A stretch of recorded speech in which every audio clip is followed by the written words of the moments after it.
Good morning. आज हम पंजाबी का न्यू टॉपिक करेंगे संक्षेप रचना। संक्षेप रचना मतलब आपको एक पेपर में पैरा दिया होगा, आपने उसको वर्ड काउंट करके उसका 1/3 करना है, यानी कि उसका जितने भी वर्ड होंगे उसको हमने 1/3 करना, उसका डिवाइड करने हैं और जितने वर्ड बनेंगे उतने लिखने हैं। जैसे इसका टोटल वर्ड बने हमारे पास कुछ शब्द 144 है और 48 इसका 1/3 बनता है, ठीक है। पर ज़रूरी नहीं कि 48 वर्ड से 50 नहीं हो सकते, 50 यानी कि 60 से अबव नहीं होने चाहिए, ठीक है। Now let's start. शख्सियत ਦਾ ਮੁੱਖ ਚਿੰਨ੍ਹ ਪ੍ਰਸੰਸਤਾ ਹੈ। ਜਿਹਦੇ ਅੰਦਰ ਪ੍ਰਸੰਨਤਾ ਹੋਵੇ ਉਹੀ ਕਿਸੇ ਦੂਜੇ ਨੂੰ ਪ੍ਰਸੰਨ ਕਰ ਸਕਦਾ ਹੈ। ਪ੍ਰਸੰਨਤਾ ਨੂੰ ਇਸੇ ਲਈ ਸ਼ੁਭ ਸਗਨ ਸਮਝਿਆ ਜਾਂਦਾ ਹੈ ਕਿਉਂਕਿ ਜਿਸ ਦੇ ਹਿਰਦੇ ਵਿੱਚ ਪ੍ਰਸੰਨਤਾ ਹੈ ਉੱਥੇ ਸਾੜਾ ਨਹੀਂ ਹੋ ਸਕਦਾ। ਸਾੜਾ ਬੜੀ ਕੁਸ਼ਗਨ ਅਵਸਥਾ ਹੈ।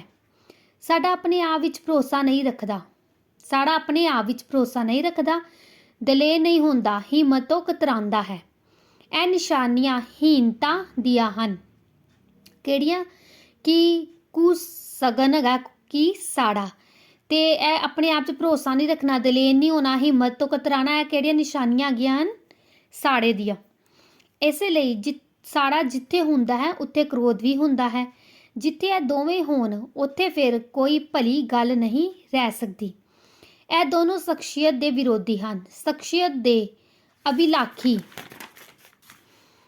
ਨੂੰ ਬੜੇ ਯਤਨਾਂ ਨਾਲ ਇਹਨਾਂ ਤੋਂ ਖਬਰਦਾਰ ਰਹਿਣਾ ਚਾਹੀਦਾ ਹੈ।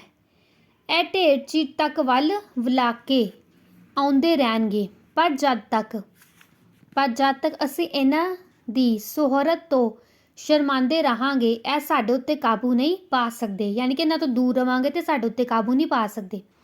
ਜਦੋਂ ਵੀ ਇਹ ਆ ਜਾਣ ਤੇ ਆਪਣੇ ਆਪ ਵੱਲੋਂ ਸ਼ਰਮ ਖਾਓ। ਜਿਹੜਾ ਉੱਚੀ ਸ਼ਖਸੀਅਤ ਦਾ ਆਦਰਸ਼ ਤੁਸੀਂ ਸਾਹਮਣੇ ਰੱਖਿਆ ਹੋਇਆ ਹੈ ਉਸ ਦਾ ਚੇਤਾ ਕਰ ਕ੍ਰੋਧ ਦੂਰ ਕਰ ਲਿਆ ਕਰੋ। ਹੌਲੀ ਹੌਲੀ ਅਵਸਥਾ ਬਦਲਦੀ ਜਾਏਗੀ ਤੇ ਇੱਕ ਦਿਨ ਐਸਾ ਆ ਜਾਵੇਗਾ ਜਦੋਂ ਕਿਸੇ ਦੀ ਪ੍ਰਸੰਸਤਾ ਤੁਹਾਡੇ ਪੀੜਤ ਨਹੀਂ ਕਰੇਗੀ ਜਾਂ ਤੁਹਾਨੂੰ ਪੀੜਤ ਨਹੀਂ ਕਰੇਗੀ ਕਿ ਕਿਸੇ ਦੀ ਖੁਸ਼ੀ ਦੇ ਨਾਲ ਤੁਸੀਂ ਸੜੋਗੇ ਨਹੀਂ, ਨਾ ਕਿਸੇ ਉੱਤੇ ਕ੍ਰੋਧ ਆਵੇਗਾ। ਇਹ ਟੋਟਲ ਵਰਡ ਹੈਗੇ 144 ਦਾ ਅਸੀਂ 1/3 करना, 3 4 are 12, फिर इतने 2 बच्चे और यहाँ पे कितने हैं 144 4 है, फिर क्या आएगा 24, 3 8 का 24, ये वर्ड बन गए 48, ठीक है। अब हमने संक्षेप रचना यानी कि एक छोटा सा पैरा बना के करना है। ਸ਼ਖਸੀਅਤ ਦਾ ਮੁੱਖ ਚਿੰਨ੍ਹ ਪ੍ਰਸੰਨਤਾ ਹੈ। ਪ੍ਰਸ਼ੰਸਾ ਭਰੇ ਹਿਰਦੇ ਵਿੱਚ ਸਾੜਾ ਨਹੀਂ ਹੁੰਦਾ। ਸਾੜਾ ਸਵੇ ਭਰੋਸੇ ਤੋਂ ਰਹਿਤ ਹੁੰਦਾ ਹੈ। ਸਾੜੇ ਦੇ ਨਾਲ ਕ੍ਰੋਧ ਵੀ ਹੁੰਦਾ ਹੈ। ਇਹ ਦੋਵੇਂ ਸ਼ਖਸੀਅਤ ਦੇ ਵਿਰੋਧੀ ਹਨ। ਉੱਚੀ ਸ਼ਖਸੀਅਤ ਦਾ ਆਦਰਸ਼ ਰੱਖਣ ਵਾਲੇ ਨੂੰ ਇਹਨਾਂ ਤੋਂ ਦੂਰ ਰਹਿਣਾ ਚਾਹੀਦਾ ਹੈ। ਹੌਲੀ ਹੌਲੀ ਉਹ ਅਜਿਹੀ ਅਵਸਥਾ ਵਿੱਚ ਪੁੱਜ ਜਾਵੇਗਾ ਜਿੱਥੇ ਉਸ ਵਿੱਚ ਸਾੜੇ ਦੀ ਪੀੜਾ ਤੇ ਕ੍ਰੋਧ नहीं होंगे, ठीक है। यहाँ पे हमने मेन इम्पोर्टेंट लाइन लिखनी है, जो मेन इम्पोर्टेंट आपको लगे कि इसका कोई मतलब है। ये जैसे इतना बिग आपको एक पैरा आएगा तो हमने मेन लाइनें ही उठाई हैं। हमने ये नहीं लिखा कि दलेर नहीं होता, हिम्मतों कतरा होता है।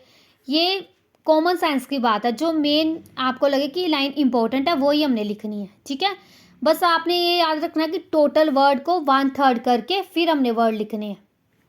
इसमें मार्क्स मैक्सिमम ये 8 मार्क्स का आता है, 6 मार्क्स हाईएस्ट होते हैं और ये बहुत इजी है। इसमें बच्चों के मोस्टली मार्क्स अच्छे आते हैं। अच्छी तरह से अटैम्प्ट करना ये।